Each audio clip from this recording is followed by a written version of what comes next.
দুই নাম্বার আল্লাহর নবী বলেন ওয়াসিদকু হাদিসিন, সত্য কথা বলা। তিন নাম্বার ওয়া হুসনু খুলুকিন, উত্তম আখলাক, উত্তম চরিত্র। চার নাম্বার ওয়া ইফাতুন ফি তুমাতিন, হালাল খাবার। কয়টা জিনিস হলো? এক নম্বরে নবী আমার বলেন হিফযু আমানাতিন, আমানতের হেফাজত।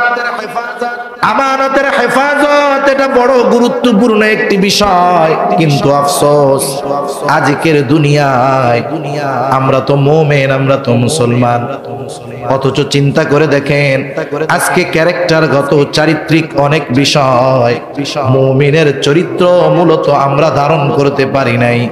অনেক ক্ষেত্রে আমাদের চরিত্রের সাথে মুনাফিকের চরিত্রকে পার্থক্য করা যায় না। সেজন্য দেখেন আমানতের হেফাজত বড় গুরুত্বপূর্ণ একটি বিষয়। রাসূল আকরাম সাল্লাল্লাহু আলাইহি ওয়াসাল্লাম এক হাদিসের মধ্যে বলেন লা ঈমানা লিমান লা আমানাতা লা। নবীজি বলেন যার আমানতদারিতা নাই তার ঈমান নাই। ঈমানের সাথে আমানতদারিতাকে আল্লাহর রাসূল সাল্লাল্লাহু আলাইহি ওয়াসাল্লাম সম্পৃক্ত করেছেন। কত গুরুত্বপূর্ণ বিষয়। শুধু তাই না, রাসূল আকরাম সাল্লাল্লাহু আলাইহি ওয়াসাল্লাম জানায় দিয়েছেন মুনাফিকের আলামত। এক হাদিসের মধ্যে আল্লাহর নবী বলেন তিনটা, আর এক হাদিসের মধ্যে পাওয়া যায় চারটা। এক নম্বরে মুনাফিকের আলামত হলো ইযা হাদ্দাসা কাযাবা। মুনাফিক যখন কথা বলে মিথ্যা কথা বলে। ইযা আতুমিনা খানা। মুনাফিকের কাছে আমানত রাখলে আমানতের খেয়ানত করে। ওয়া ইযা ওয়াদা আখলাফা। সে ওয়াদা করলে ওয়াদা খেলাফ করে। চার নাম্বার ওয়া ইযা তাখাসামা ফাজারা। যখন তার সাথে কারো ঝগড়া বিবাদ হয়, কথা কাটাকাটি হয়, মুনাফিক অশ্লীল কথাবার্তা ছুড়ে দেয়। এই যে চারটা, কার খাসলাত? জোরে বলেন, আরো জোরে বলেন, কার খাসলাত? এখন বলেন, আমরা তো সবাই মুমিন আলহামদুলিল্লাহ, তাই না? আমাদের মধ্যে বলেন তো মিথ্যা বলার স্বভাব আছে না নেই? বরং আজকে তো দুনিয়াটা কেমন জানি মিথ্যার উপরে স্থাপিত আছে, ভাবখানা এমন জানি কেমন। আপনি যেখানেই যাবেন মিথ্যা। ব্যবসায়ী ব্যবসা করে, আপনি যদি তাকে নসিহত করেন ভাই ব্যবসাটা কিন্তু শুধু ব্যবসা নয়, এটা একটা ইবাদত। আপনি হালাল ভাবে ব্যবসা করবেন, মিথ্যা বলবেন না। অধিকাংশ ব্যবসায়ী আপনার আমার কথার জবাবে বলবে হুজুর এত নসিহত করেন না। যেই জামানা চলে এই জামানায় মিথ্যা ছাড়া ব্যবসা চলে না, ঠিক না? একজনের নামে মামলা করতে যাবে, লিগ্যাল মামলা, ওই জায়গাও মিথ্যা আছে না নাই? এইরকম বাছাই দিলে খুঁজে পাওয়া যাবে মিথ্যা আমাদের মধ্যে বেশি। এরপরে গেল ওয়াইদা ওয়াদা আখলাফা। যখন সে ওয়াদা করে ওয়াদা খেলাফ করে, আছে না নাই? ওয়াদা খেলাফ এটা তো একটা সাধারণ জিনিস, আমরা মনে করি ছোট ছোট বিষয় ওয়াদা করি খেলাফ করি, বড় বিষয়গুলাও করি। কত রকমের ওয়াদা হয় আর খেলাফ হয় এর কোনো হিসাব নাই। দোকানে বাকি খাইছে, কত দিন যে বাকি টাকা দেওয়ার ওয়াদা করে তার হিসাব নাই। একজনের কাছে টাকা ধার দেওয়া হলো, কত দিন যে টাকা ফেরত দেওয়ার জন্য ওয়াদা করলো তার কোনো হিসাব নাই। এইরকম প্রতিটা পদে পদে আমরাও কিন্তু ওয়াদা খেলাফ করি। শুধু তাই না, এরপরে নবীজি বললেন তুমি না খানা। তার কাছে যখন আমানত রাখা হয় আমানতের খেয়ানত করে। আমাদের মধ্যেও আমানতের খেয়ানতকারীর অভাব নাই। আবার যখন ঝগড়ার সৃষ্টি হয়, ইদা তাখাসামা ফাজারা।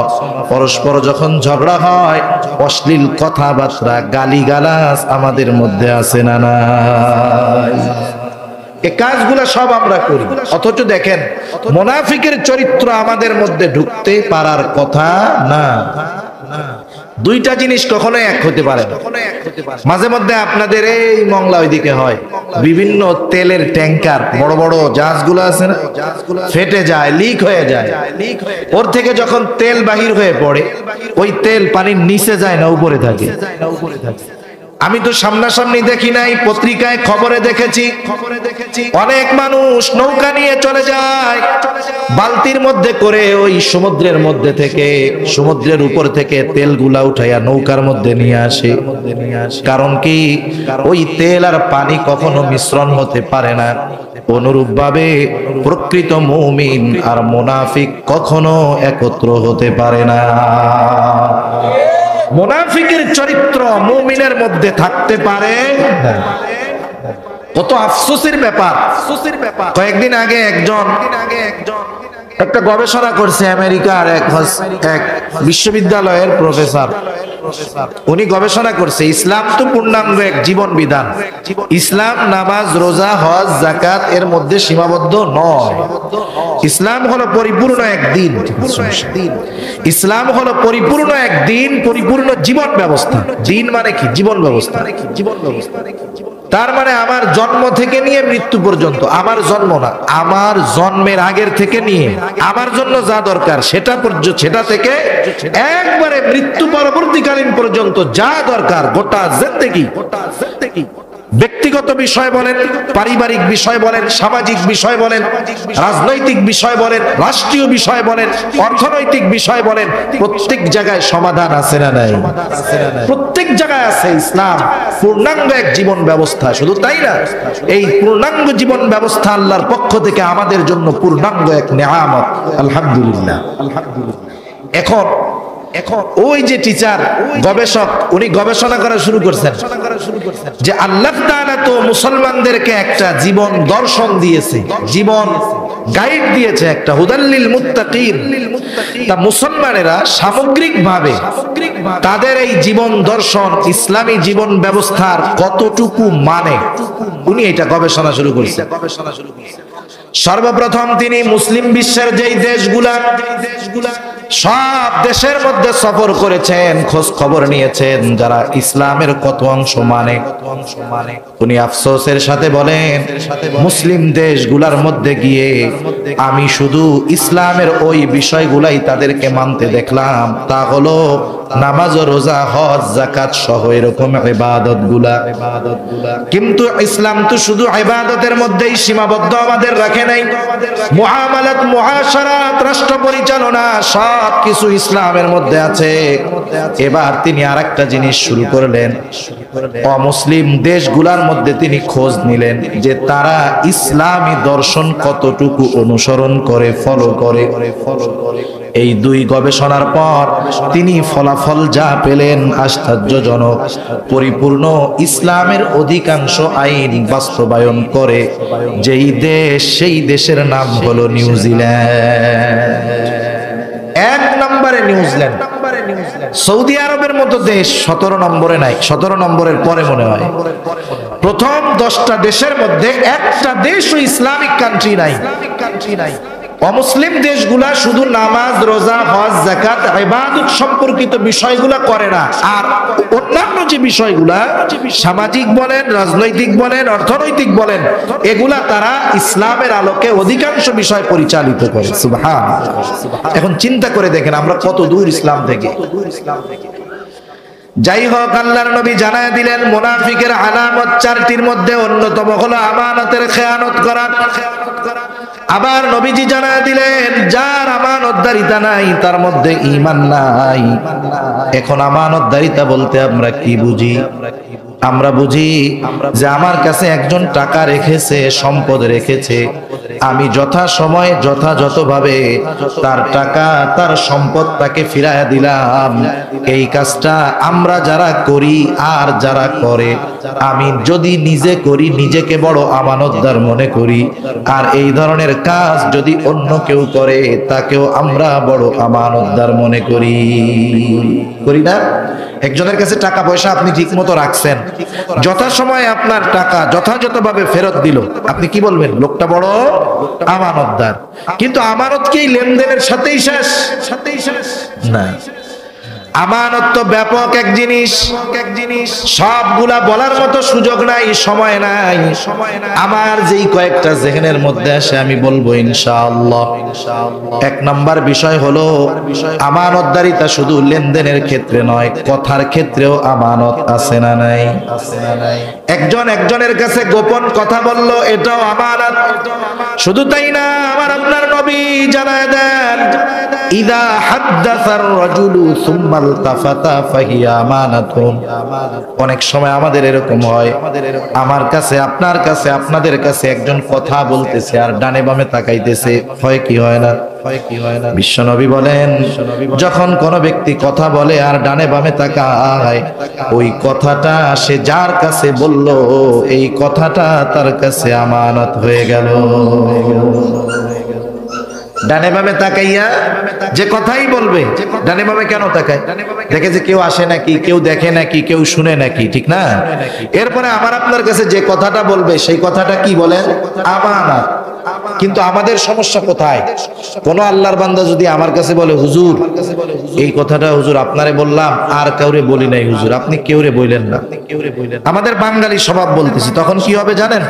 ওই যে বলছে হুজুর আর কারো কাছে বললেন না, এই কথাটা কইয়া ও আমার পেটের মধ্যে একটা রোগ সৃষ্টি করে দিয়ে গেল। আমার পেটের মধ্যে ওই কথাটা কি হবে?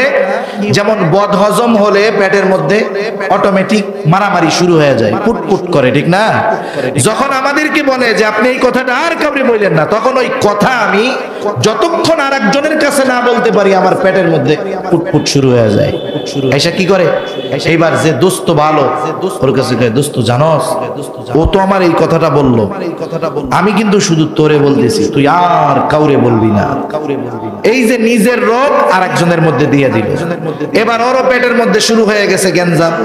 ও যে আর একজনের কাছে বলবে, দেখ অমুক এই কথাটা কইছে অমুকের ব্যাপারে, আমি শুধু তোরে বলতেছি, তুই আর কাউরে কইস না।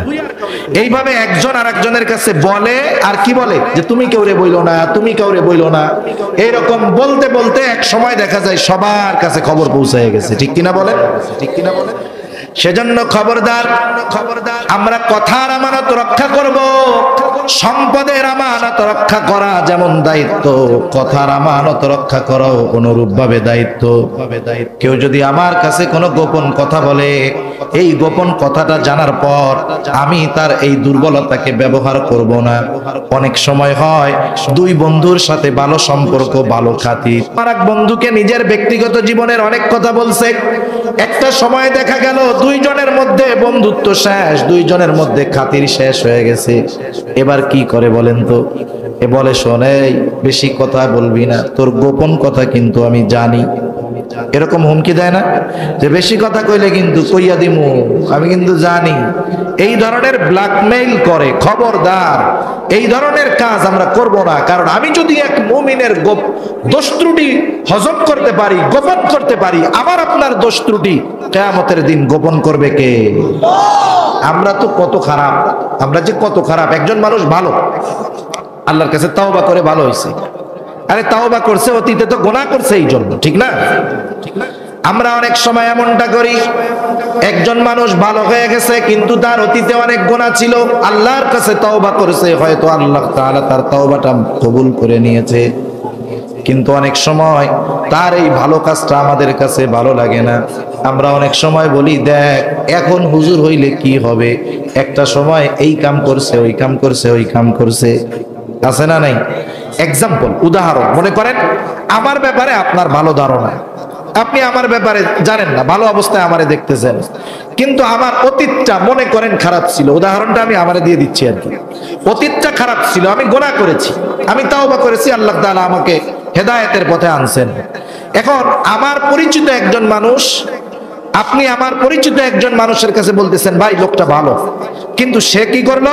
সে আপনারে বললো, হ্যাঁ তুমি তো ভালো দেখছো, ভালো কও, ওর আকাম কুকামের খবর তো আমরা জানি, আছে না নাই?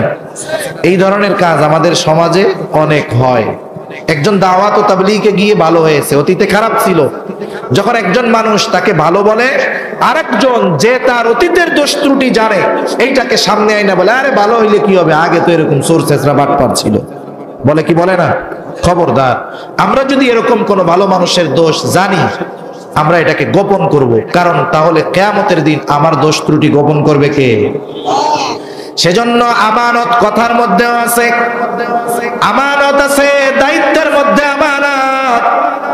আমি যেই দায়িত্বটা নিব অথবা আমাকে যে দায়িত্বটা দেওয়া হবে, আমি যদি দায়িত্বটা নেই, এই দায়িত্ব আমার কাছে আমানত। আমি যদি এই দায়িত্ব পালনের জন্য অনুপযুক্ত হই আর যদি ঘুষের মাধ্যমে সেই দায়িত্ব আমি গ্রহণ করি, নিঃসন্দেহে আমানতের খেয়ানত করা হবে। সব কিছু বিশ্লেষণ করা যায় না, বলা যায় না, অনেক কিছু নিজেদের বুঝে একটু নিতে হয়। আমি যেই দায়িত্বের উপযুক্ত না, সেই দায়িত্ব যদি আমি নেই তাহলে আমানতের খেয়ানত হবে। আমি আমার পাওয়ার আছে যে আমি দায়িত্ব দিতে পারি মানুষকে, আমি যদি একজন অনুপযুক্ত মানুষকে দায়িত্ব দেই তাহলে আমি আমার দায়িত্বের খেয়ানত করলাম, ঠিক কিনা বলেন? অথচ আমাদের অতীতের মানুষগুলা দায়িত্বের ব্যাপারে কতটা সচেতন ছিলেন। মাহমুদুল হাসান দেওবন্দি রহমাতুল্লাহি আলাইহি, শাইখুল হিন্দ মাহমুদুল হাসান দেওবন্দি রহমাতুল্লাহি আলাইহি, আমাদের আকাবির, আমাদের মুরব্বী। আরে ভারতীয় উপমহাদেশের একটা ইতিহাসের অবিচ্ছেদ্য অংশ। আজকে তো অনেক সময় প্রকৃত ইতিহাসকে বিকৃত করে আমাদের সামনে তুলে ধরা হয়।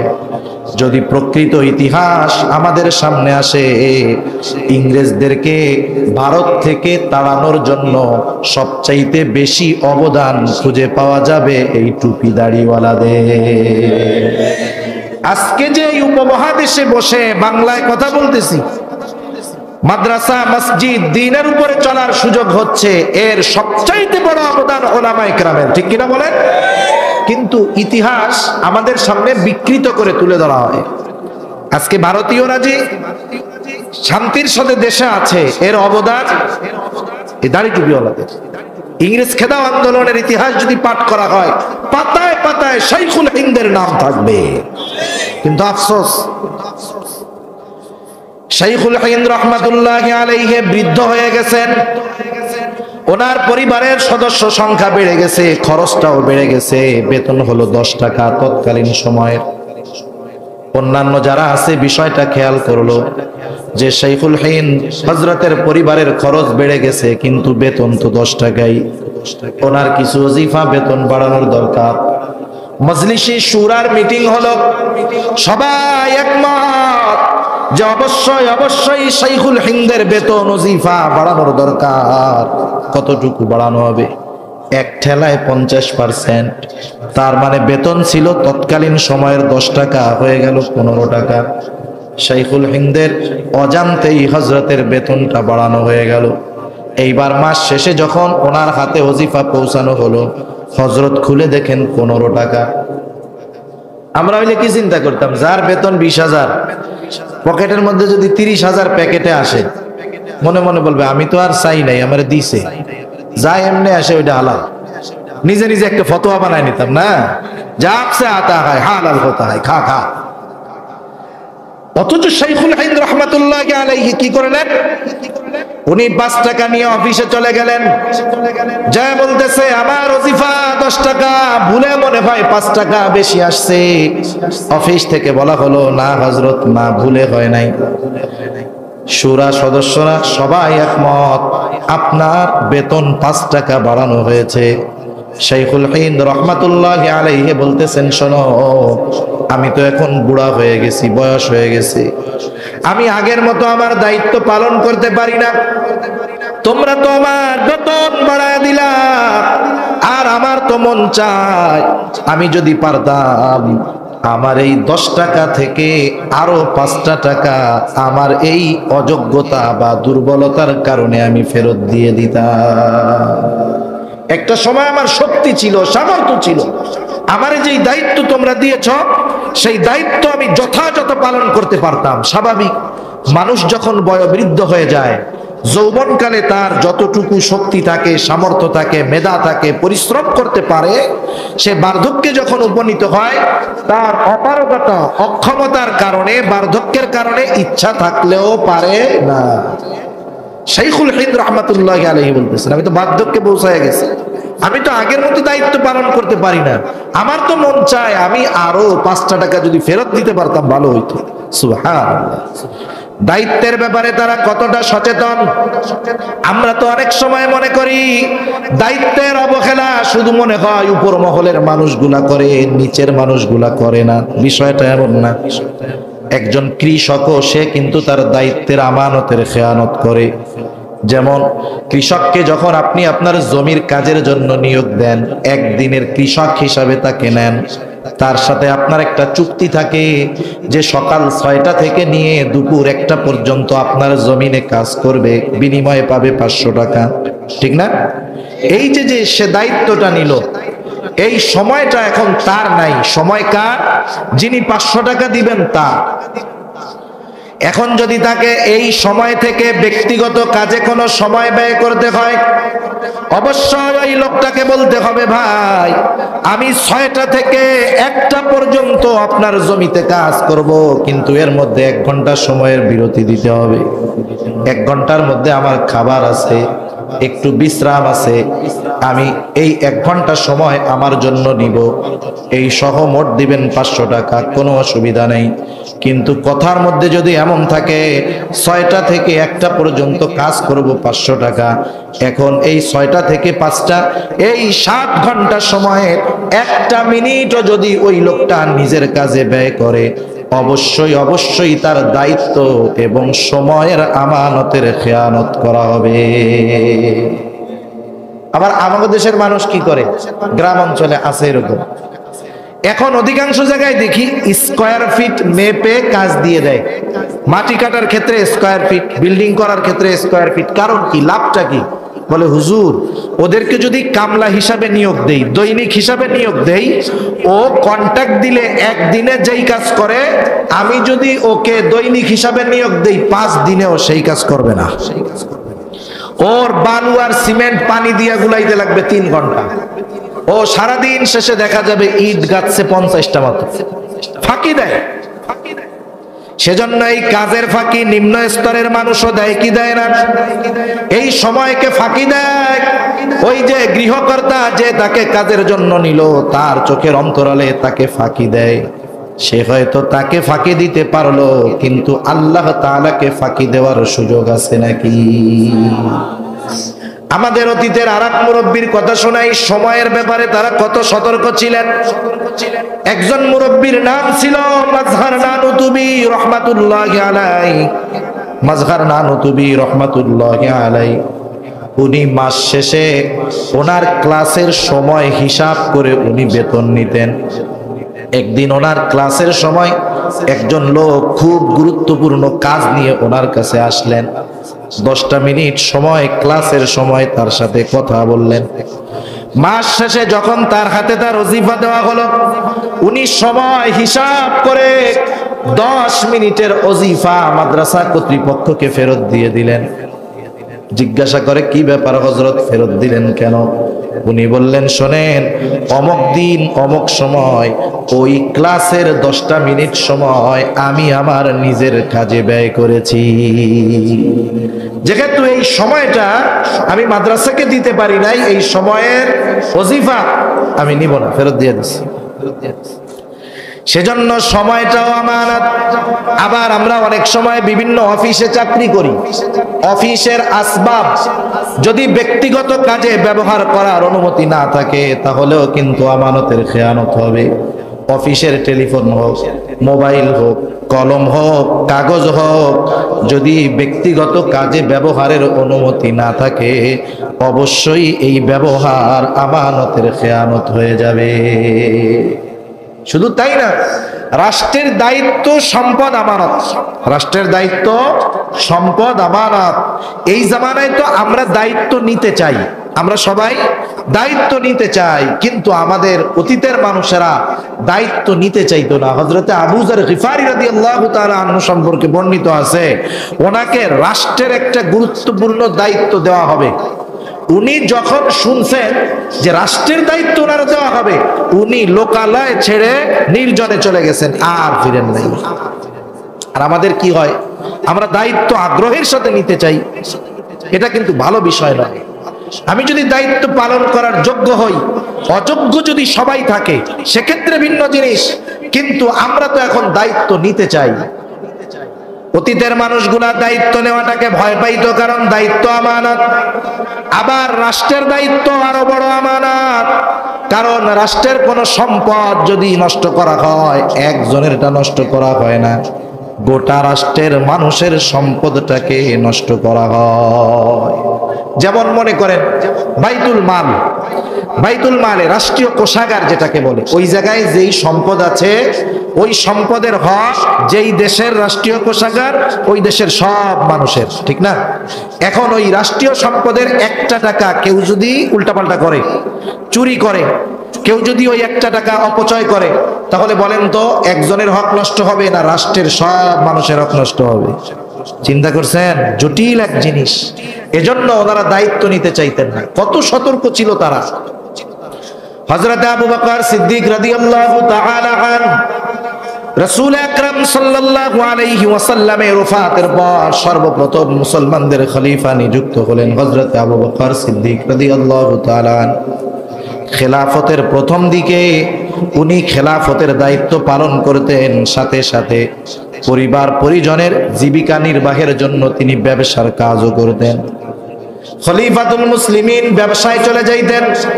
অনেক সময় রাষ্ট্রীয় কাজে খলিফাকে প্রয়োজন পাওয়া যায় না, সাহাবারা সম্মিলিত সিদ্ধান্তে উপনীত হলো হযরতে আবু বকর সিদ্দিক আমিরুল মুমিনিন, ওনাকে রাষ্ট্রের কাজে পূর্ণাঙ্গ সময় আমাদের দরকার। পরামর্শ হলো উনি রাষ্ট্রকে পরিপূর্ণ সময় দিবেন, ওনার ব্যবসা বাদ দিবেন, বিনিময়ে রাষ্ট্র থেকে ওনার একটা ভাতা নির্ধারিত করা হবে। ভাতা নির্ধারিত হলো কতটুক? উনি মাসিক ভাতা নির্ধারিত করেন নাই, উনি দৈনন্দিন ভাতা নির্ধারিত করেছেন। কেন?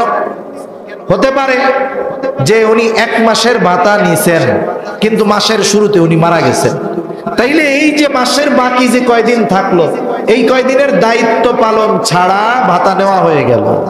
উনি রাষ্ট্রীয় কোষাগার থেকে দৈনিকের ভাতা দৈনিক নিতেন। কতটুক নিতেন? যেটা দিয়ে একটা খাবার, একটা তরকারি হয়। একেবারে নামমাত্র ভাতা, পরিবারের খরচের জন্য যতটুকু না হলেই নয়, শুধুমাত্র খাবারের জন্য অতটুকুই তিনি নিলেন। হযরতে আবু বকর সিদ্দিক রাদিয়াল্লাহু তাআলা আনহু তো প্রতিষ্ঠিত একজন ব্যবসায়ী ছিলেন, সম্পদের অভাব ছিল না তার। একদিন তার স্ত্রীর মনে চাইলো যে আমি একটু মিষ্টি খাবো, একটু পায়েস খাবো, কিন্তু রাষ্ট্র থেকে খলিফাতুল মুসলিমিনের পরিবারের জন্য বাজেট এমন, যদি ওই বাজেট দিয়ে পায়েস রান্না করা হয় খাবার হবে না, খাবার যদি রান্না করা হয় পায়েস রান্না করা যাবে না। কি ইতিহাস এগুলো! হযরত আবু বকর সিদ্দিক রাদিয়াল্লাহু তাআলা আনহুর স্ত্রী প্রতিদিনের খরচ থেকে অল্প অল্প করে আলাদা করলেন। বেশ কিছুদিন পর যখন পরিমাণটা একটু বেশি হলো, তিনি একদিন একটু মিষ্টি রান্না করলেন। দুপুরবেলা খাবারের পর খলিফাতুল মুসলিমিনের সামনে পায়েসের পাত্র এনে দেওয়া হলো। আরে খলিফাতুল মুসলিমিন আবু বকর সিদ্দিক রাদিয়াল্লাহু তাআলা আনহু তো জানেন আমার পরিবারের জন্য বাজেট হলো এতটুকু, খাবার যদি রান্না করে পায়েস হবে না, পায়েস যদি রান্না করে খাবার হবে না, কিন্তু পায়েস পাইলো কোথায়? খাবারও তো আছে। স্ত্রীকে জিজ্ঞাসা করা হলো, কেমন করে তুমি আজকে পায়েস রান্না করলা? স্ত্রী বলে, ও খলিফাতুল মুসলিমিন, অনেক দিন আগে আমার একটু মিষ্টি খাইতে মন চাইছে, কিন্তু আপনার যে বাজেট তা দিয়ে তো মিষ্টি হয় না, আমি প্রতিদিন অল্প অল্প করে জমাইছি, আজকে আপনার জন্য পায়েস রান্না করলাম। বলেন তো এই রকম স্ত্রী যদি কোনো স্বামীর জন্য করে, সেই স্বামী খুশি হবে নাকি বেজার হবে? মোহাব্বতে দিল খুইলা মোহাব্বতের জন্য দোয়া করতে মন চাইবে, যা আমার স্ত্রী আমার প্রতি কত মোহাব্বত, অভাবের সংসার একটু একটু আলাদা কইরা কইরা কত কষ্ট করে আমার জন্য রান্না করছে। এই দেখেন, যখন মহিলারা মাঝে মধ্যে স্বামীর পকেট থেকে 2, 4, 10, 50, 100 টাকা নিয়ে জমায় না, এরকম জমায়, অনেকে জমায় অনেকে জমায় না। যখন স্বামী বিপদে পড়ে ওই গচ্ছিত টাকাগুলা এনে যখন স্বামীর হাতে দেয়, স্বামী খুশি হয় না? মনে মনে কয় তুমি আরো কিছু চুরি করলা নাকি? তাহলে তো এখন বেশি টাকা হইতো, কিন্তু তখন যদি জানতো পিটানি লাগাইতো, ঠিক না? আবু বকর সিদ্দিক রাদিয়াল্লাহু তাআলা আনহু বলতেছেন, পাইলা কোথায়? বলে প্রতিদিন আলাদা আলাদা করছি, অনেকদিন জমাইয়া একটু হইছে, এটা দিয়ে রান্না করছি। উনি চলে গেলেন খাবার দাবার শেষ করে, বাইতুল মালের দায়িত্বে যে প্রতিদিন খলিফার বাজেট হিসাবে তার খাবারের যেই পরিমাণ পৌঁছায়া দেয়, যে তাকে বললেন, শোনো, আগামীকাল থেকে আমার জন্য যতটুকু পাঠাও ততটুকু পাঠাবা না, বরং একটু কম পাঠাবা। কতটুকু কম? খলিফার স্ত্রী দৈনিক ওই খাবার থেকে যতটুকু আলাদা করতো, আবু বকর সিদ্দিক রাদিয়াল্লাহু তাআলা আনহু এইবার তার দৈনন্দিন বাজেট থেকে কতটুকু খাবারের পরিমাণ কমায়া দিলে। কি চিন্তা যে এতটুকু তো আমার দরকার নাই, ফিরনি পায়েস দরকার নাই আমার, রাষ্ট্রের মানুষের টাকা, এটা দিয়ে আরামায়েশ করব, কি জবাব দিব আল্লাহর কাছে? হযরত ওমর রাদিয়াল্লাহু তাআলা আনহু কেমন ছিলেন আমি বলতেছি কেন? অনেক যুবকরা আছে, এখনের যুবকদের মধ্যে নেতৃত্বের চাহিদা, এটা আমাদের মনে হয় আর কি, একটু 2-3 জন বন্ধু সাথে থাকলেই দেখবেন, একজনের সাথে লাগলে, এই আমারে চিনো, আমাকে চিনো। আমরা বলি না যে তুমি নেতা হও না, নেতৃত্বের গুণাবলী অর্জন করে আদর্শ নেতা হও, ঠিক কিনা বলেন? আর নেতৃত্বের আশা করার আগে চিন্তা করো যে তুমি একজন মুসলমান, তুমি যদি নেতৃত্বের আসনে যাও তোমার উপরে কত বড় দায়িত্ব আসে, এটা একটু চিন্তা করবা। হযরত ওমর রাদিয়াল্লাহু তাআলা আনহু একদিন রাষ্ট্রের কাজ করতেছে, একজন মানুষ রাতের বেলা কথা বলার জন্য আসলো, সালাম বিনিময় হলো, মুসাফা হলো। এবার খলিফাতুল মুসলিমিন ওমর রাদিয়াল্লাহু তাআলা আনহু জিজ্ঞাসা করে, কথা যে বলবা রাষ্ট্রীয় ব্যাপার নাকি ব্যক্তিগত ব্যাপার? লোকটা বলল ব্যক্তিগত ব্যাপার। সাথে সাথে আলো জ্বলতেছে, উনি আলোটাকে, বাতিটাকে নিভাইয়া দিলেন। ভয় পাবে না এরকম? একজন আসছে আপনার কাছে, আইসা বলে, ভাই আপনার সাথে আমার একটু গুরুত্বপূর্ণ কথা আছে, ব্যক্তিগত। আপনি কি করলেন? লাইটটা বন্ধ করে দিলেন। ও কি মনে করবে? আরে আল্লাহ, বলতে আসলাম ব্যক্তিগত কথা, না জানি বাতি নিভাই আমাকে পিটানি না দেয়, ঠিক না? লোকটা একটু ভয় পেয়ে গেল, বলে, খলিফাতুল মুসলিমিন, আমিরুল মুমিনিন, আপনি কেন বাতি নিভাইয়া দিলেন? বলে, শোনো, তুমি কথা বলতে আসছো ব্যক্তিগত কথা, তোমার সাথে আমি ব্যক্তিগত কথা বলবো, আর বাতি জ্বলবে, রাষ্ট্রের সম্পদ অপচয় হবে, এটা হতে পারে না। কতটুকু তেলই বা ক্ষয় হইতো, কিন্তু চিন্তা দেখেন কত গভীর, কত উপরের চিন্তা। ওমর কে? ওমর রাদিয়াল্লাহু তাআলা আনহু কে? গোটা পৃথিবীর 1/3 যিনি শাসন করেছে, সুবহানাল্লাহ। সেই ব্যক্তি বলতেছে এমন কথা। অনেক দূর না, আরো কাছে আসি। মোগল সম্রাটদের ইতিহাস আমরা পড়েছি, বাংলাদেশের ইতিহাস, উপমহাদেশের ইতিহাস, ইসলামের ইতিহাস আমরা পড়েছি। ইতিহাসে বিভিন্ন মোগল সম্রাটদের জীবনী আমরা পড়েছি। সবচাইতে বেশি মোগল সম্রাটদের মধ্যে যার জীবনী ইউরোপ আমেরিকার ঐতিহাসিকগণ লিখেছেন, তিনি হলেন জালালউদ্দিন মুহাম্মদ আকবর। নাম শুনছেন না? সম্রাট আকবর নামে যাকে আমরা চিনি। আপনারা যারা ইসলামের ইতিহাস পড়েন, মাদ্রাসায় পড়েন আর স্কুলে পড়েন, আপনাদের ইতিহাসের বই খুলবেন, মোগল সম্রাটদের ইতিহাস যেই পাঠটা আছে ওখানে খুলে দেখবেন 100 পৃষ্ঠা যদি থাকে, সম্রাট আকবরের ইতিহাস লেখা আছে একাই 60 থেকে 70 পৃষ্ঠা, আর বাকি যারা আছে তাদের ব্যাপারে 50-60 পৃষ্ঠা। এখন প্রশ্ন হলো, আমাদের ইতিহাস যা আমরা পড়ি এটা মুসলিম ঐতিহাসিকদের লেখার চাইতে অমুসলিম ঐতিহাসিকরা ইতিহাস লিখছে বেশি। আর ইতিহাস লেখার সময় তারা মুসলিমদের ওই সমস্ত মানুষদেরকে হাইলাইট করেছে বেশি, যাদের দ্বারা মুসলিম নাম হলেও ওই মুসলিম শাসকদের দ্বারা ইসলামের ক্ষতি বেশি হয়েছে। সম্রাট আকবর, ওনার দ্বারা ইসলামের যে ক্ষতি হয়েছে কাফেরদের দ্বারাও তা হয় নাই। উনি যেই সমস্ত আইন করেছেন ইসলামের ইতিহাসে লেখা আছে, উনি ঘরে শুয়ার পালাকে, উনি শুয়ারের গোশতকে হালাল ঘোষণা করেছে। হিন্দু মুসলমানদের মধ্যে বিবাহকে উনি বৈধ ঘোষণা করেছে। শুধু তাই না, উনি ওনার নামকে, নিজের নামের বড়ত্ব প্রকাশ করার জন্য সালামের যেই রীতি ওটাকে উনি পাল্টায় দিয়েছে। এই ধরনের এমন এমন কাজ করছে যা ইমানের সাথে সাংঘর্ষিক, কুফরি বিষয়। আরেকজন বাদশা ছিলেন মোগল ইতিহাসের সর্বশেষ, যিনি দাপটের সাথে বীরত্বের সাথে রাষ্ট্র পরিচালনা করেছেন 60 বছর। কত বছর? তার নাম হলো বাদশাহ আওরঙ্গজেব। নাম শুনছেন? বাদশাহ আলমগীর। আর এক নাম কি? বাদশাহ আলমগীর। ওনার দরবারে 700 আলেম ছিল। ওই আলেমদের সিদ্ধান্তে তিনি রাষ্ট্রীয় কার্যকলাপ সবকিছু পরিচালনা করতেন। এই পরিচালনা করতে গিয়ে ঐতিহাসিক একটি ফতোয়ার কিতাব আছে, ফতোয়া আলমগীরি। ওই বাদশাহ আলমগীরের তত্ত্বাবধানে 700 তৎকালীন সময়ের প্রসিদ্ধ মুফতি এই ফতোয়ার কিতাব সংকলন করেছিল। সুবহানাল্লাহ। আরে বাদশাহ আলমগীর নাই, কিন্তু তার নাম আল্লাহ তাআলা দুনিয়ায় রাখার ব্যবস্থা করে দিয়েছে, ঠিক না? উনি 60 বছর শাসন করেছে। কেমন ছিলেন উনি? কেমন বাদশাহ, কেমন প্রতাপশালী বাদশাহ! রাষ্ট্রীয় কোষাগারে অভাব নাই, সম্পদের অভাব নাই, কিন্তু তিনি কি করতেন শোনেন। একটা গল্প মনে পড়লো, শোনাবো না? কি কষ্ট হয়। ইতিহাসের একটা গল্প শোনেন। আলমগীরের ছোটবেলার এক বন্ধু ছিল। 2 বন্ধু একসাথে ছোটবেলা বড় হয়েছে।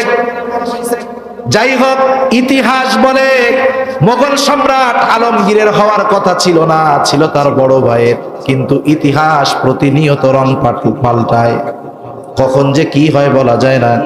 এইবার এক সময় বাদশাহ আলমগীর তিনি হয়ে গেলেন মোগল সম্রাট, কিন্তু ওই ছোটবেলার কলিজার দোস্ত অভাব অনটনের সংসার তার চলতেছে। এবার ওই ছেলেটার মা তাকে বলতেছে, বেটা, তোমার বন্ধু আজকেই মোগল সম্রাট, তোমার কিসের চিন্তা? তুমি যাও তোমার বন্ধুর কাছে গিয়ে তোমার অবস্থার কথা খুলে বলো। সে যদি তোমার কথা জানতে পারে অবশ্যই তোমাকে সহযোগিতা করবে। এইবার অনেক দিন পর ওই যুবকটা বাদশাহ আলমগীরের দরবারে আসছে। 2 জনের মধ্যে পরিচয় বিনিময় হলো। বাদশাহ আলমগীর বলতেছে, বুঝতে পেরেছি, তোমাকে আমি চিনতে পেরেছি, কিন্তু তোমার কাছে আমার প্রথম প্রশ্ন হলো, তুমি কি সম্রাট আলমগীরের কাছে এসেছো নাকি বন্ধু আলমগীরের কাছে এসেছো? বন্ধুকে কি বলতেছে? তুমি কি মোগল সম্রাটের কাছে আসছো নাকি তোমার বাল্য বন্ধু আলমগীরের কাছে আসছো? সে কি বলবে? কি বলবে বলেন? আমি বাল্য বন্ধুর কাছে আসছি। তখন সম্রাট আলমগীর বলতেছে, বাল্য বন্ধুর কাছে যদি আসো তাহলে তোমার সাথে কথাবার্তা দরবারে না, আমার ঘরে হবে। সুবহানাল্লাহ। এইবার 2 জন মিলা ঘরে গেছে। বন্ধু তো চিন্তা করতেছে, যা বন্ধু যখন চিনছে আমার আর কোনো অভাব নাই। এবার বন্ধু বাদশাহ আলমগীরের কাছে নিজের সব অবস্থার কথা খুলে বলতেছে।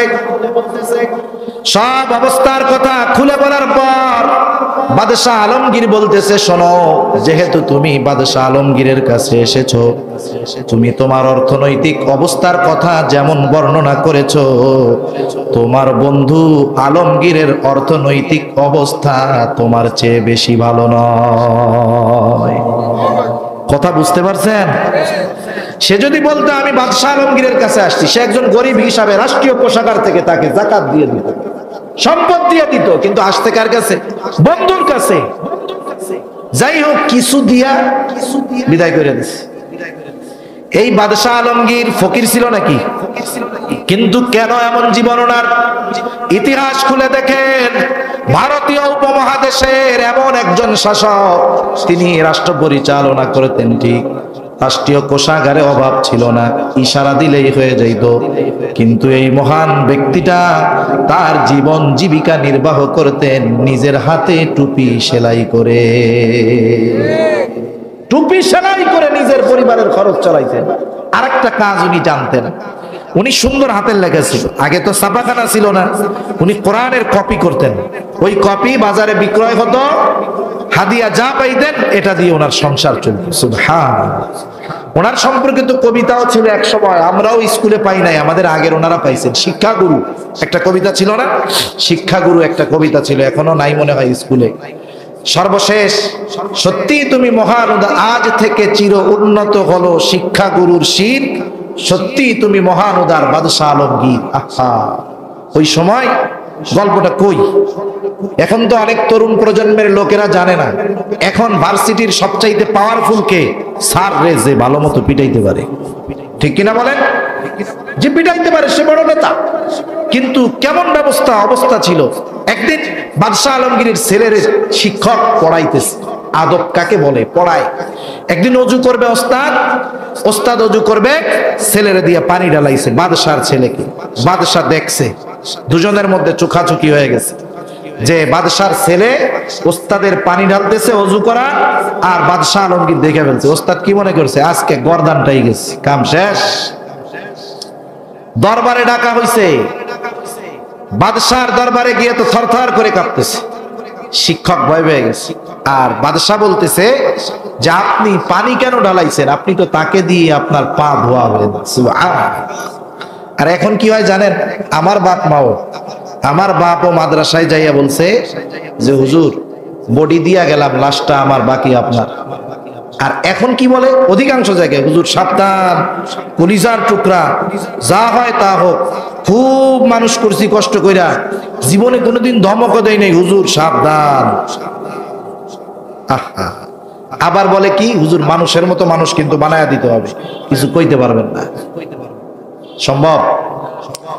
তা যাই হোক, এই বাদশাহ আলমগীর কেমনে জীবন যাপন করছে? রাষ্ট্রের সম্পদ দিয়ে বিলাসিতার সাথে চলার কোনো অসুবিধা ছিল না, কিন্তু ভয় পাইছে যে এ সম্পদ তার নয়, মানুষের। যদি আমি আমার কাছে ব্যবহার করি, কিয়ামতের দিন জবাব দিতে হবে। কি জবাব দিতে? সেজন্য রাষ্ট্রের দায়িত্ব আমানত।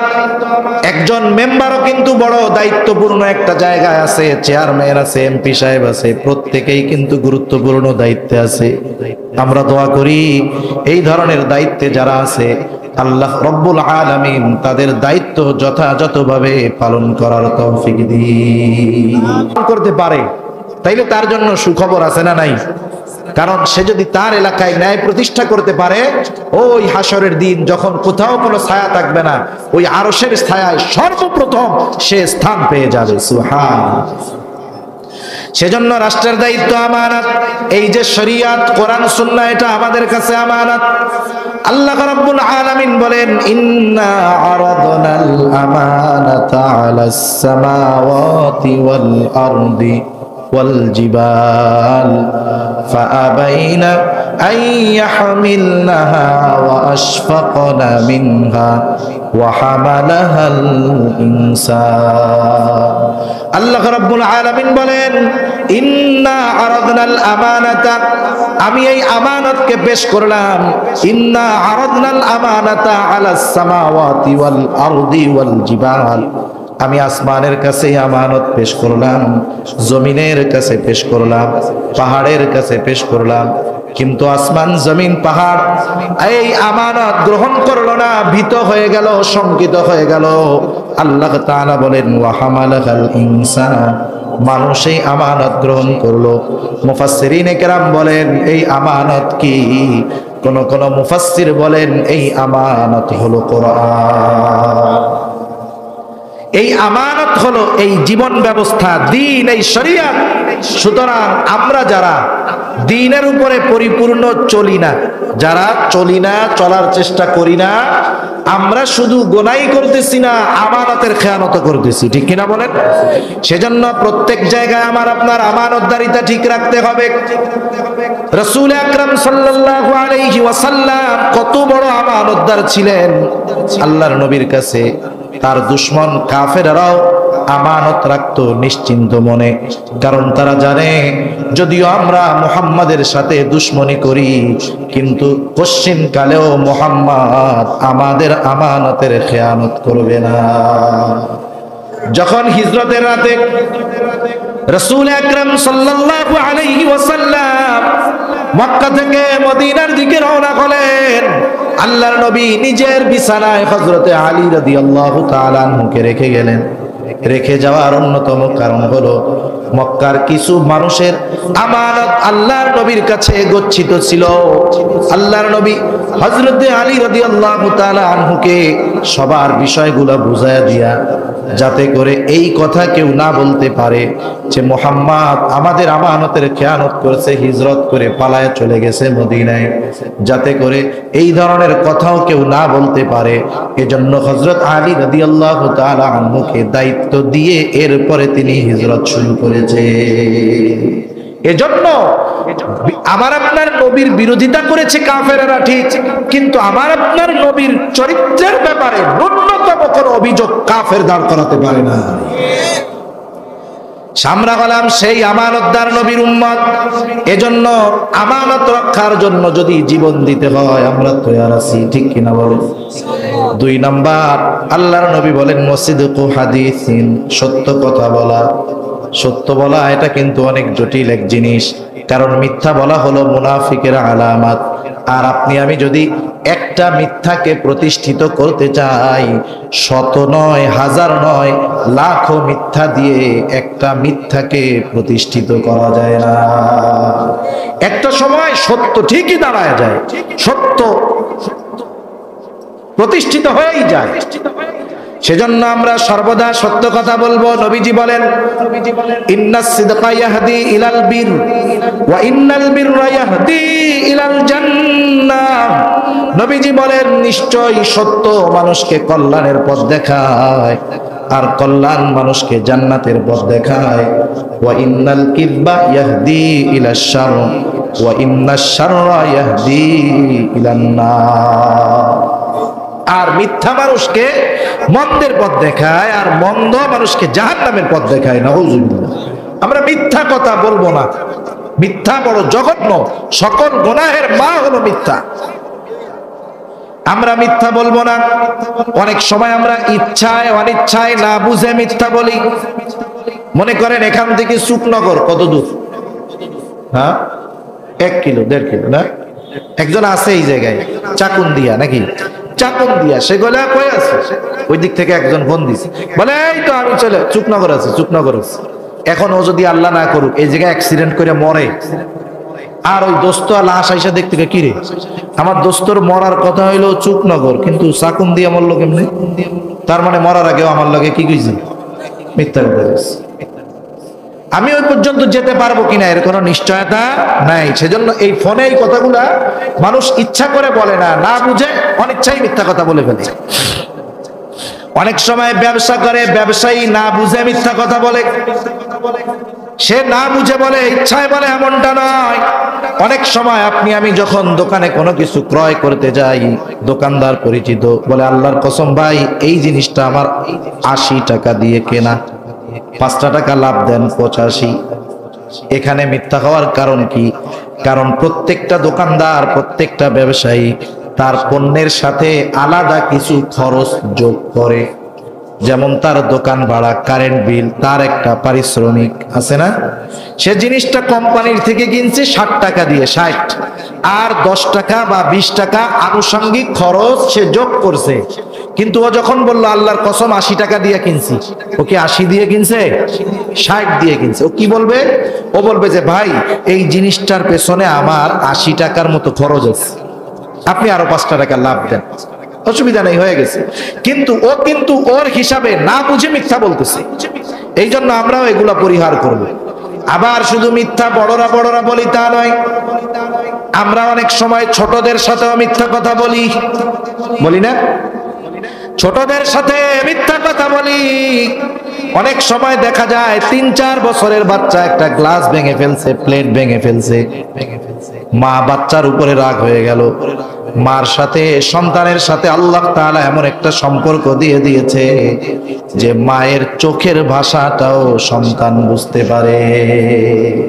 ও বুঝছে যে মা রাগ হয়ে গেছে, ও কি করছে? দৌড় দিয়ে ওই দিক গেছে। এখন মার রাগ তো না পিটাইলে যাবে না, না পিটাইলে যাবে কি করে? তখন বলে এদিকায়, দৌড় দিস না, এদিকায়, কিচ্ছু বলবো না, এদিকায়। এবার কি করে?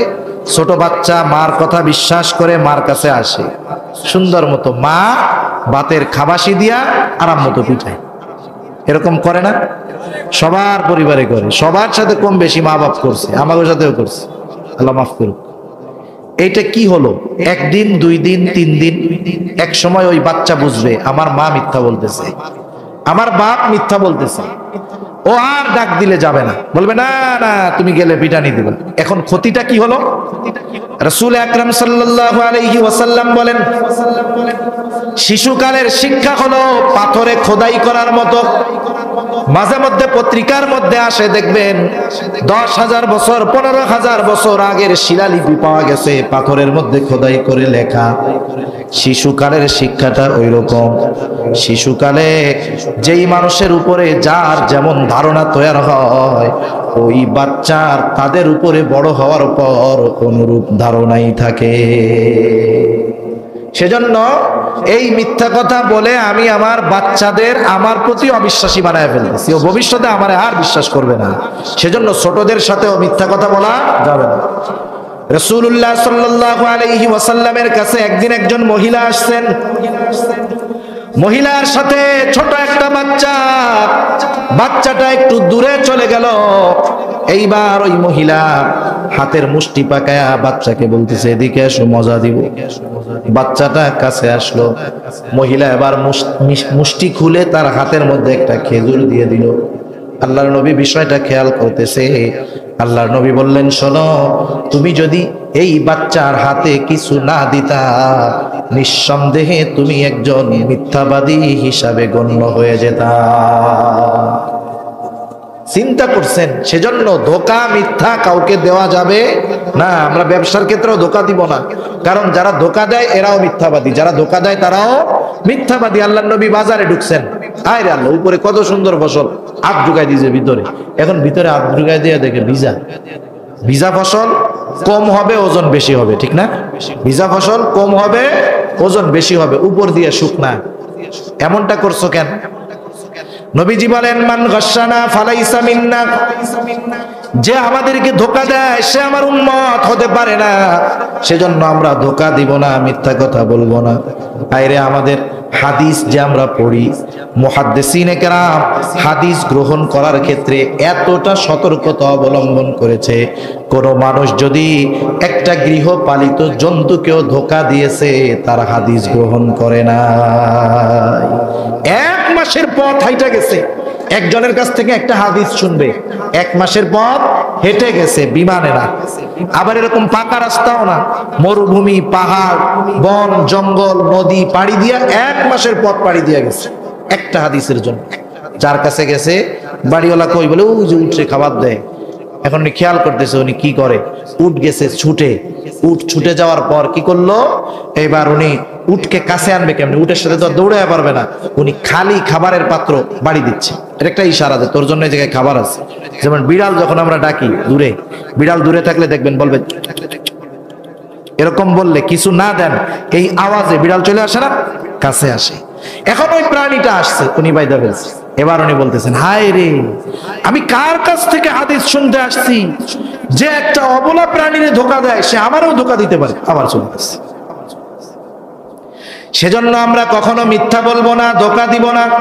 3 নাম্বার, রাসূলুল্লাহ সাল্লাল্লাহু আলাইহি ওয়াসাল্লাম বলেন, ওয়া হুসনু খুলুকিন, উত্তম আখলাকের অধিকারী হতে হবে, উত্তম চরিত্রের অধিকারী হতে হবে। আমাদের উত্তম চরিত্র অর্জন করার দরকার। আর উত্তম চরিত্রের অর্জনের জন্য সর্বোত্তম আদর্শ হলো মুহাম্মাদুর রাসূলুল্লাহ। যেই চরিত্র হলো পূর্ণাঙ্গ এক চরিত্র, পূর্ণাঙ্গ এক চরিত্র আল্লাহর নবীকে আল্লাহ তাআলা দিয়েছেন। বিশ্ব নবীজি বলেন, বুইসতু লিউতাম্মিমা মাকারিমাল আখলাক, আমাকে উত্তম চরিত্রে পূর্ণাঙ্গতা প্রদানার্থে প্রেরণ করা হয়েছে। আমার আপনার নবীর চরিত্র কেমন চরিত্র? আমাদের যদি সরকারি কোনো বিষয়ের প্রয়োজন হয়, চারিত্রিক প্রশংসাপত্র, সনদপত্র প্রয়োজন হয়, আমরা ইউনিয়ন কাউন্সিল থেকে অর্জন করি, আনি, ঠিক না? কিন্তু আমার আপনার নবীর চরিত্রের প্রশংসাপত্র, আমার আপনার নবীর চারিত্রিক সনদ দুনিয়ার কেউ দেয় নাই। আল্লাহ রাব্বুল আলামিন বলেন, ওয়া ইন্নাকা লাআলা খুলুকিন আযীম, হাবিব আপনাকে আমি আল্লাহ মহান চরিত্রে অধিষ্ঠ করেছি। সুবহান, কেমন চরিত্র আমার আপনার নবীর। এজন্য আল্লাহ তাআলা বলেন, লাকাদ কানা লাকুম ফি রাসূলিল্লাহি উসওয়াতুন হাসানাহ, আমি তোমাদের জন্য রাসূলের জীবন আদর্শের মধ্যে রয়েছে উত্তম জীবন আদর্শ। সুবহান। এখন চিন্তা করেন, আমরা যদি আদর্শ মানুষ হতে চাই, প্রত্যেকটা মানুষের জীবনে পার্ট আছে, অংশ আছে। আপনাদের কষ্ট হইতেছে নাকি? কথা বোঝা যায়? আর অল্প সময়, বেশি সময় না। প্রত্যেকটা মানুষের জীবনের অংশ আছে। যেমন আমি একজন মানুষ, আমি বাপ, আমি স্বামী, আমি ভাই, আবার পোলা বিয়া দিলে আমি শ্বশুর, ঠিক না? আল্লাহ যদি আমারে ক্ষমতা দেয়, আমি চেয়ারম্যান, এমপি, মন্ত্রী। একজন ব্যক্তি বিভিন্ন পরিচয় থাকতে পারে, প্রত্যেকটা পরিচয়ের আদর্শ আছে না নাই? বাবা হিসাবে আদর্শ বাবা হতে হবে, ভাই হিসাবে আদর্শ ভাই হতে হবে, শ্বশুর হিসাবে আদর্শ শ্বশুর হতে হবে, শাসক হিসাবে আদর্শ শাসক হতে হবে। আমি প্রত্যেক জায়গায় যদি আদর্শবান একজন মানুষ হতে চাই, আমার আপনার নবীজির জীবনকে ফলো করা ছাড়া উপায় নাই। এখন যার আদর্শ আমাকে গ্রহণ করতে হবে, তার আদর্শ আমার জানতে হবে না? জানতে হবে। কেমনে জানবো? কেমনে জানবো? সিরাতের মাধ্যমে, আল্লাহ রসুলের জীবনী পাঠের মাধ্যমে। সেজন্য আমরা আমাদের ঘরে রাসূলুল্লাহ সাল্লাল্লাহু আলাইহি ওয়াসাল্লামের জীবনী রাখবো। জীবনে তো কত টাকা ব্যয় করলাম, আল্লাহ রসুলের জীবনী রাখবো। ছোট ছোট গুলা রাখি, ছোট্ট একটা রাখি, 100 টাকার একটা রাখি। যার একটু অ্যাবিলিটি আছে, ইদ্রিস কান্দলুবি রহমাতুল্লাহি আলাইহির একটা আছে সিরাতে মুস্তাফা 3 খণ্ডে, রাখেন। 1000-1200 টাকার বেশি লাগবে না। এর চাইতে বেশি কমে চান, আরেকটা সিরাতের কিতাব আছে, আমি যেটা কিনেছি, নবীজি নাম, নবীজি, ডাক্তার রাগিব সারজানি, উনি লিখেছেন, বাংলাদেশে এটা অনুবাদ হয়েছে। 500 টাকার মতো দাম। একেবারে ধারাবাহিকভাবে লেখা যে নবী স্বামী হিসাবে কেমন ছিলেন, নবীজি সঙ্গী হিসাবে কেমন ছিলেন, রাষ্ট্রনায়ক হিসাবে কেমন ছিলেন, বিচারপতি হিসাবে কেমন ছিলেন, কেমন ছিল নবীজির যৌবনকাল, প্রত্যেকটা আলাদা আলাদা করে লেখা আছে।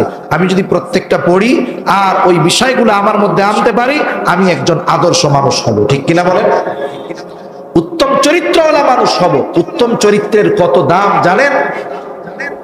হযরত আবু হুরায়রা রাদিয়াল্লাহু তাআলা আনহু হতে বর্ণিত হাদিস, রাসূল আকরাম সাল্লাল্লাহু আলাইহি ওয়াসাল্লামকে জিজ্ঞাসা করা হলো, ইয়া রাসূলুল্লাহ, মিজানের মধ্যে সবচাইতে ওজন হবে কোন আমল?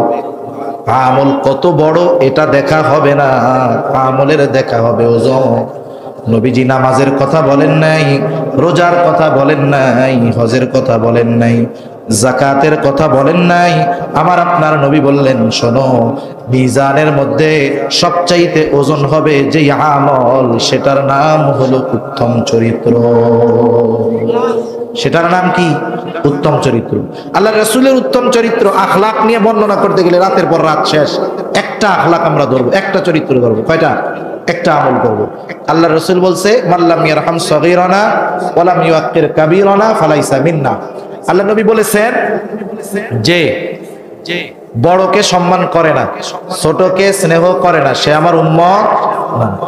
বড়কে সম্মান করে না, মাল্লাম ইয়ারহাম সগীরানা, যে ছোটকে রহম করে না, ছোটর প্রতি দয়া করে না, ওয়া লাম ইউক্কির কাবীরানা, আর যে বড়কে সম্মান করে না, সে আমার উম্মত না। এই জায়গায় আমার এক ওস্তাদ একটা গভীর কথা আমাদেরকে বলছেন।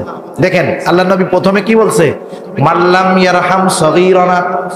নবীজি আগে বলছে, কথাটা এরকম বলছেন আর কি আমাদের, যেই বড় ছোটকে স্নেহ করে না, যেই বড় ছোটকে স্নেহ করে না, ওয়ালাম ইউক্কির কাবীরানা, বড়কে সম্মান করে না। আর উনি বুঝাইছেন এরকম, সেই ছোট বড়কে সম্মান করে না। যেই বড় ছোটকে স্নেহ করে না, সেই ছোট বড়কে সম্মান করে না। কথাটা বোঝা গেছে? সেজন্য দেখেন, ছোটকে স্নেহর কথা আল্লাহ নবী আগে বলছে। ছোটকে স্নেহর কথা নবীজি আগে বলেছে। আমি যদি একজনের কাছে সালাম চাই, মনে করেন মাদ্রাসার ছাত্ররা আছে না, এরা যদি সালাম না দেয়, কিছু লোকের কিন্তু চুলকায়, আছে না নাই?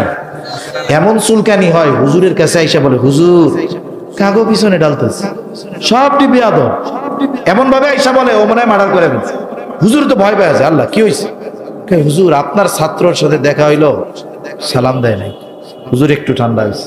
হুজুর তো ভাবছে কি না কি কাম করে বসছে, অথচ বিশ্বনবীজির আল্লাহর নবীর আখলাক কেমন ছিল, নবীজি ছোটদেরকে আগে সালাম দিতেন। সুবহানাল্লাহ।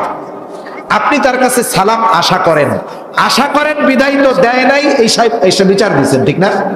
আপনি এক কাজ করেন না, যে ছেলেটা আপনার বাড়ির পাশ দিয়ে যায়, ছোট বাচ্চা, ওর বয়স 6 বছর 7 বছর, আপনি ওরে 5 দিন সালাম দেন, বাচ্চাটারে কি করেন? সালাম দেন। 7ম দিন কি হবে জানেন? ওই মাঠের মধ্যে ক্রিকেট খেলবে, ও দেখবে যে আপনি হাইটা যাইতেছেন, ও ব্যাট বল রাইখা দৌড় দিয়ে আইসা বলবে, আসসালামু আলাইকুম চাচা, ভালো আছেন? এই জিনিসটা আশা করি। আমাদের অভ্যাস হলো আমরা যেটা আশা করি সেটা আমরা করি না। নীতি হলো আমি যেটা চাই আমাকে সেটা দিতে হবে। আমি মানুষের কাছে ভালো ব্যবহার চাই, তবে ভালো ব্যবহার করি না। আখলাকের বিষয়গুলো এরকম। সেজন্য আল্লাহর নবী জানায় দিলেন, উত্তম আখলাক, উত্তম চরিত্র মিজানের মধ্যে সবচাইতে ওজন হবে। এবার 4 নম্বর নবী বলেন, ওয়াইফাতুন ফি তুমাতিন, হালাল খাবার। হালাল খাবার গুরুত্বপূর্ণ একটি বিষয়, কারণ হালাল খাবার ছাড়া আল্লাহ তাআলার দরবারে ইবাদত কবুল হবে না, দোয়া কবুল হবে না। একজন মানুষ বাইতুল্লাহর সামনে ইহরামের কাপড় পরে দোয়া করতেছে আল্লাহর কাছে, কান্নাকাটি করে ভিজায় ফেলতেছে। নবীজি বলতেছেন, ওই ব্যক্তির দোয়া কেমনে কবুল হবে? যার পরনের পোশাকটা হারাম টাকার, যার খাবার হারাম টাকার, সে ওই রকম 100 বছর ধরেও যদি আল্লাহ তাআলার সামনে রোনাজারি করে, এই হারাম খাবারের কারণে তার দোয়া আল্লাহর কাছে কবুল হবে না। এজন্য হালাল উপার্জন বড় গুরুত্বপূর্ণ একটি বিষয়। নবীজি সেজন্য বলেন, কাসমুল হালালি ফরিদাতুন বাদাল ফরিদা। ফরজ ইবাদতের পরে অন্যতম ফরজ ইবাদত হলো হালাল উপার্জন করা। একজন মানুষ পরিশ্রম করে হালাল উপার্জন যে করে, সে হালাল টাকা দিয়ে হারামটা খেতে চায় না। সে চিন্তা করে, কষ্ট করে হালাল কামাই করছি, এটা দিয়ে হারাম খামু, সে কখনো করে না। সেজন্য হালাল উপার্জনের দিকে আমরা নজর দিব। খাবারের ক্ষেত্রেও আমরা যাচাই বাছাই করে খাবো, কারণ কিছু কিছু ক্ষেত্রে কিছু কিছু বিষয় আছে যেগুলা কারণে হারাম হয়ে যায়। সব জিনিস তো সৃষ্টিগত হারাম না। যেমন শুয়ারের গোস্ত, কুকুরের গোস্ত, মদ, এগুলা হারাম, কোনো সন্দেহ নাই, এগুলা কখনো হালাল হবে না। নির্দিষ্ট কিছু কারণে জায়েজ হতে পারে। কোন সময় জায়েজ হবে? মনে করেন একজন বিজ্ঞ দিনদার ডাক্তার বলছে ওনার যেই রোগ, ওনারে 2 কেজি শুয়ারের গোস্ত না খাওয়াইলে উনি সুস্থ হবে না, বাঁচবে না। ওই বিজ্ঞ দিনদারের পরামর্শে ওই